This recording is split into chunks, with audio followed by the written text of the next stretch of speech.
being waged in Europe, and it is being waged in the Pacific, the Aleutians, and in the furthest outposts of China, Burma, and India.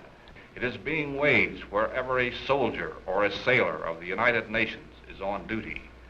For all these men are fighting together against one common enemy, the Germans and the Japanese. You know that an infantryman killing a Nazi on the bloody beaches of Normandy brings us closer to Tokyo, and that a tail gunner shooting down a Zero over New Guinea aids his buddies on the road to Berlin. Berlin or Tokyo, which was to be first? The general staffs, in planning the war, came to the decision Germany would have to be knocked out first. We knew that Hitler could survive without Japan, but Japan would have a tough time without her Nazi ally. Once Germany surrendered and the force which had been directed against her could be turned towards Japan, complete victory was inevitable. So at the Tehran Conference in November 1943, the time and place of the invasion were decided upon in principle. General Eisenhower, chosen Supreme Commander-in-Chief of the Allied Expeditionary Forces, was to have full discretion to name D-Day and H-Hour. With all possible speed, he turned the meadows and cliffs of England into training grounds for thousands of British, American, and Canadian soldiers, and assembled the gigantic pile of material necessary. He brought men who had pioneered in those daring amphibious landings in the South Pacific to his headquarters, that he might profit from their experience gained at Guadalcanal and Kwajalein. During the months preceding June, the air forces of America and England pounded Europe and the invasion coast night and day. Hitler waited, Tojo waited, the world waited. General Eisenhower's men were ready. They were ready, all right. They'd been ready for a long time. GIs and Tommies moved down to the English Channel and boarded the ugly warcraft waiting to carry them across that narrow strip of water which separates the free world from Hitler's. The power of the United Nations was gathered, ready to strike against the untested wall of Germans and steel 50 miles away. Englishmen who had seen Dunkirk looked at the mighty fleet and remembered the desperate flight from France in fishing skiffs and rowboats 4 years before. Now there were 4,000 bristling warships, heavy in the water with fighting men and the weapons of war. Things had changed. Aboard the boats, the men sweated it out, sleeping in shifts, waiting for the signal. Some of them tried to study the little invasion books on France and keep their minds off what lay ahead. Some of them read comic books, or the Bible, or whatever they could get their hands on. Anything to make the heavy hours pass more quickly.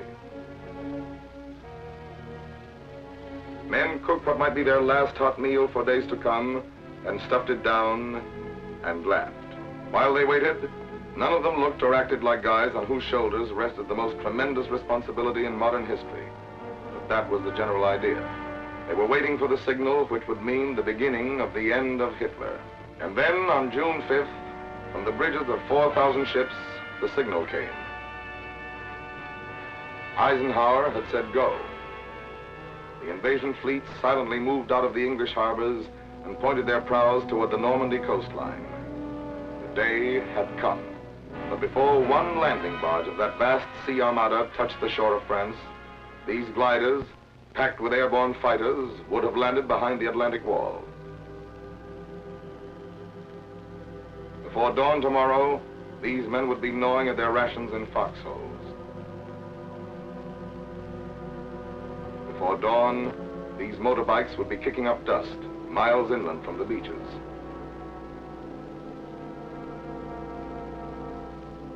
Before dawn, this Vickers 303 would be spitting slugs at a startled German garrison. And with luck, this TNT would be wrapped around the trestle of a French bridge. With luck, these bullets would be carving out a path for the invasion. Pack 'em tight, soldier. Check your weapons like you'll never check them before. If they don't work right tonight, you won't be able to complain to the supply sergeant tomorrow. When the sun goes down, you're beginning the invasion of Europe. The stuff went into the bellies of the big gliders. The metal of the guns was cold. By dawn, it would be hot or shot to hell. Barber, laundryman, errand boy, clerk, respectively. He was a bus driver. Now they were soldiers, paratroopers. Once Hitler had claimed that democracy is too weak to produce fighting men. He counted on it. Here in the twilight of June 5th was his answer.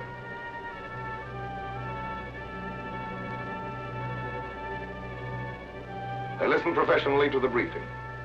Bridges, roads, airfields, command posts. 5 miles inland, 20 miles inland. They listened to perilous missions for guys who'd volunteered for perilous missions.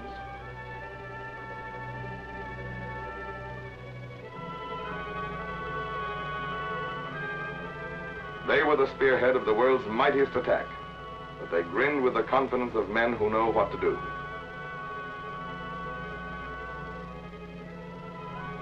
As the light waned, it was time. General Brereton of the 9th Air Force was there to see some of them go, as they clambered awkwardly into the planes. Leading the attack were the guys of the 82nd Division, who would cut their battle teeth in Sicily and on the hot beaches at Salerno. With them were men of the 101st, with whom they trained in England. They climbed in, and they were ready.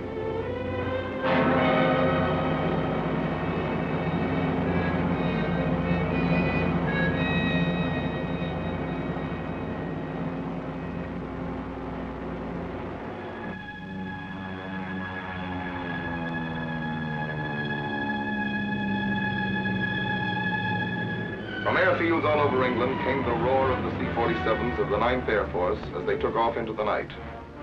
Their passengers had an appointment in France. Every man in the invasion that night thought of General Eisenhower's order of the day. Soldiers, sailors, airmen, you're about to embark on a great crusade. The eyes of the world are upon you, and the hopes and the prayers of all liberty-loving people go with you. Now, led by the RAF, wave after wave, marauders and libs swept in for a final smashing of the German coastal defenses.